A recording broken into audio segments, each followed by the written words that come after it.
Okay, ni Honda RSX 2025 keyless yang terbaru akulah.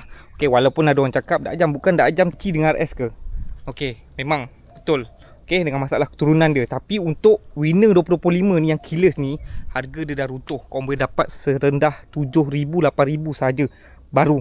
Okay, dan ada penambahbaikan sebab tu aku beli. Dan aku buat standard modi saja ni, tak heavy modified. Memang sedap bawa. Korang setting suspension, dia punya braking, dia punya tyre, cornering, speed pun memang mantap. Jadi hari ni aku nak tambah dia punya braking depan dan belakang. S27 untuk depan dan S55 untuk belakang, RCB. Okay, depan tu port warna silver, nampak?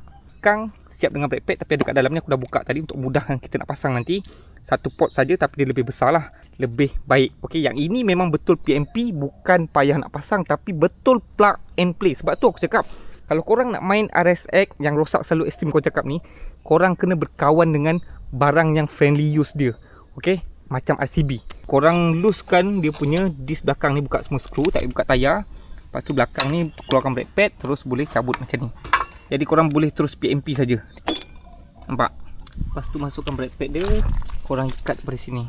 Swing arm tambah 2 inci, kabel masih boleh pakai yang asal tapi tegang sangat. Nampak? Yang depan lagi easy lah. Nampak? Tengok dah siap pasang depan belakang, nampak? Depan tu port braking lebih mantap, yang belakang pula single port tapi piston lebih besar.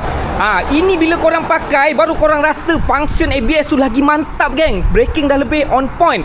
Aku ada Yamaha 2 biji, geng. Aku ada motor Cina, aku ada RS V2, RSX ada, semua aku dah pakai, geng. Okey. Jadi kau jangan risau. Kalau korang rasa nak beli RSX ni, beli je sebab dia lebih sedap, features lebih banyak berbanding motor-motor kapcai lain. Harga pun sekarang tengah ada promosi, geng. Okey, berkawan dengan RCB korang akan dapat manfaat dia sebab barang-barang daripada RCB ni memang friendly use.